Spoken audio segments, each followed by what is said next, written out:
Today, coffee is the second most traded product on Earth, surpassed only by oil. Empires have profited from it.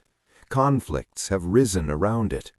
Movements and revolutions have sparked in rooms filled with its aroma. And yet, the story of coffee did not begin in a palace. No king designed it. No scientist carefully invented it. Its journey began with something far stranger. A few energetic goats, a curious shepherd, and a simple moment of wonder in the mountains of Ethiopia. Yes, goats. And from that unlikely beginning, the world would change forever. So let us travel backward through time, back to the moment when a small red berry began its long journey into human history. This is more than the story of a drink. It is the story of curiosity, of mistakes, of chance discoveries that quietly reshape the world. So settle in, breathe slowly, and if you have a cup nearby, take a sip, because the story of coffee is already in your hands. Long before coffee appeared in human life, the rhythm of the world was very different. People lived by the rising sun and rested when darkness arrived. There was no easy way to stay awake, no simple boost of alertness. When night came, work usually stopped. The drinks of that era were simple: water, milk, wine, and beer. But each had its limits. Water was often unsafe to drink. Milk spoiled quickly. Wine and beer were common, sometimes even served in the morning. They calmed the body, but slowed the mind. None of them sharpened focus. None of them helped people stay awake with clear thoughts. Across the deserts and trading cities of Arabia and North Africa, life demanded long hours. Travelers moved across endless sand. Merchants studied numbers by candlelight. Scholars read deep into the night. And among them were Sufi monks, men devoted to prayer and meditation. They spent long hours in spiritual reflection after sunset. But exhaustion was always close. Heavy eyelids, slowing minds. They needed something gentle yet powerful, something that could keep the mind awake without clouding it. At that time, people already knew of a wild plant growing in the Ethiopian highlands. It carried small red berries. Some people ate them for quick energy. Others mixed them with animal fat to form small travel rations. But no one imagined the tiny seed hidden inside could change civilization. To most people, it was just another forest plant. Ordinary, unimportant. Humanity was waiting for something new, a drink that could keep the body calm while the mind remained sharp. Energy without drunkenness, focus without chaos. And all it needed was one curious observer.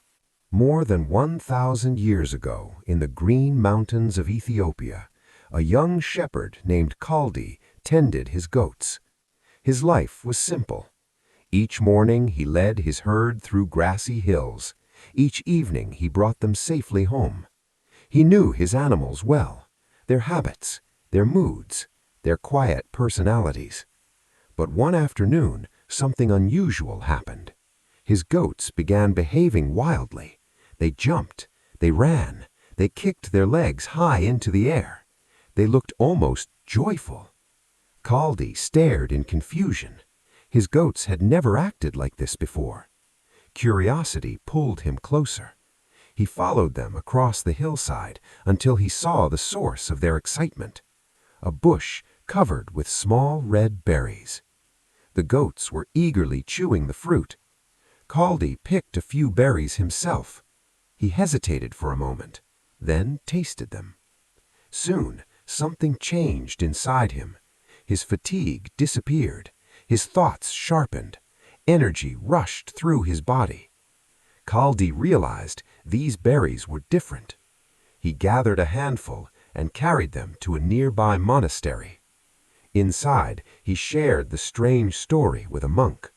The monk listened carefully, then frowned. Suspicion filled his face. He believed the berries might be evil, even dangerous. In fear, he tossed them straight into the fire. But the moment they touched the flames, something unexpected happened. A deep, rich fragrance rose into the air, warm, sweet, irresistible. The monks paused. They leaned closer to the fire. The smell was beautiful. Curiosity replaced fear. They pulled the roasted seeds from the flames, crushed them, mixed the powder with hot water, and that night they drank the dark liquid. Something remarkable followed. They stayed awake through their prayers, clear-minded, focused, alive. Without knowing it, they had brewed the first cup of coffee. Not through careful planning, not through science, but through curiosity, accident, and a little courage. Kaldi's goats began the journey. A frightened monk continued it, and a small mistake opened a door that would change the world. The story might have ended there, but coffee had only begun its journey. Over the centuries, the small beans traveled across the Red Sea into Yemen. There, everything changed. By the 15th century, Yemeni Sufi mystics began using the drink regularly. They discovered that roasting the beans and brewing them produced something remarkable. The flavor deepened, the aroma intensified, the energy became stronger. Coffee became part of their nightly rituals. There were no machines, no thermometers, only simple pans over open flames. The monks listened carefully as beans cracked and popped. They watched the color change. They breathed the scent rising into the air. Roasting became an art. Sometimes the beans burned. Sometimes the drink tasted too bitter. Sometimes it was weak. But every attempt taught them something. They learned that longer roasting created deeper flavors. They discovered how heat unlocked hidden oils within the bean. Slowly, method by method, the drink improved. Word spread beyond monasteries. Travelers tasted it. Merchants carried stories about it. Soon the drink gained a name. Kawa, the drink that gives strength.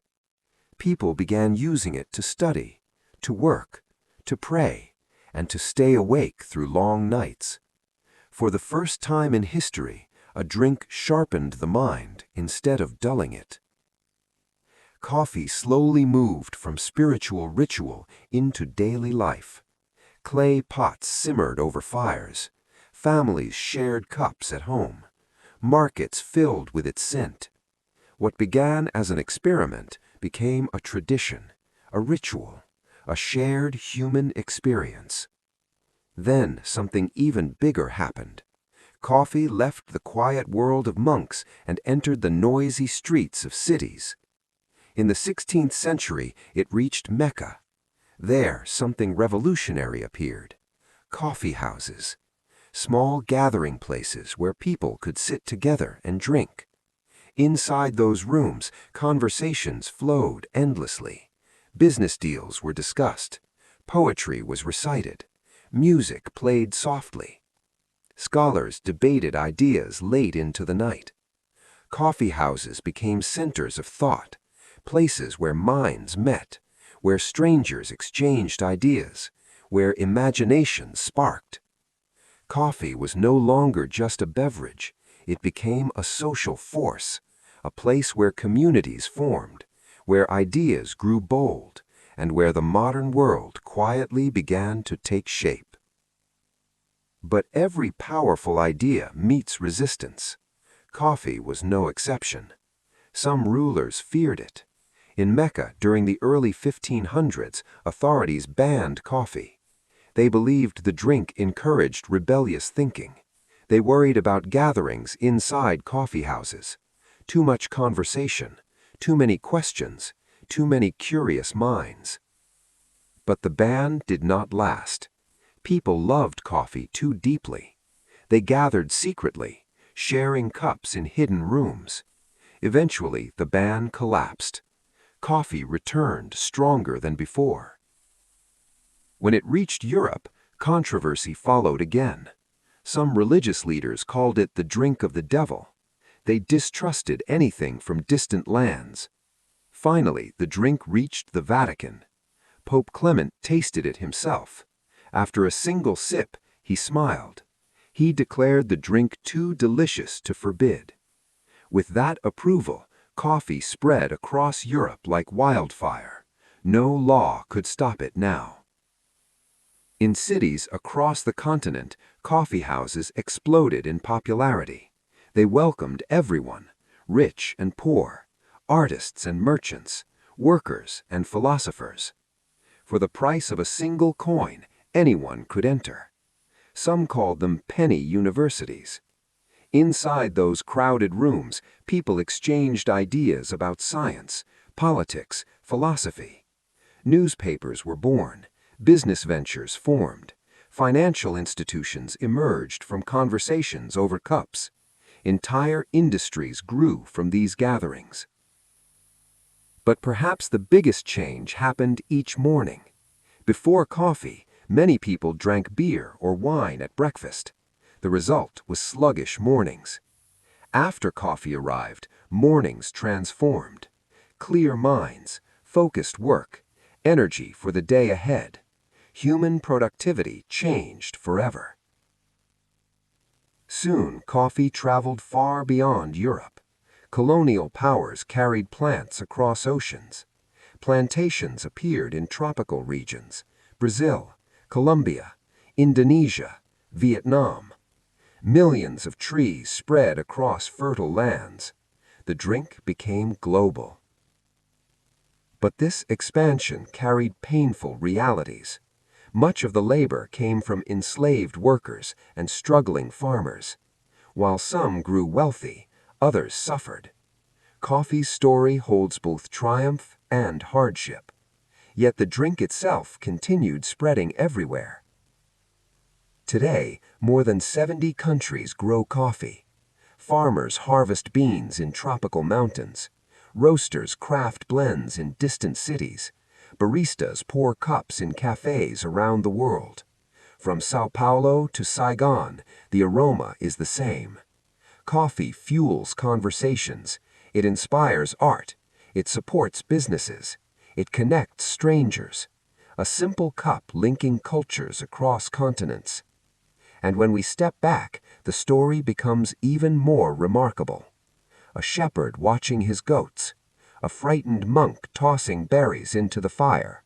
Curiosity, accident, experiment. From those humble moments came a global ritual, a drink that keeps billions awake. Every cup holds centuries of history, human curiosity distilled into liquid form. So the next time you lift your mug, pause for a second. Remember the mountains, the monks, the travelers who carried seeds across oceans. Because the story of coffee is not only about a drink, it is the story of us. Our curiosity, our creativity, our endless desire to discover something new. All beginning with dancing goats in the Ethiopian hills.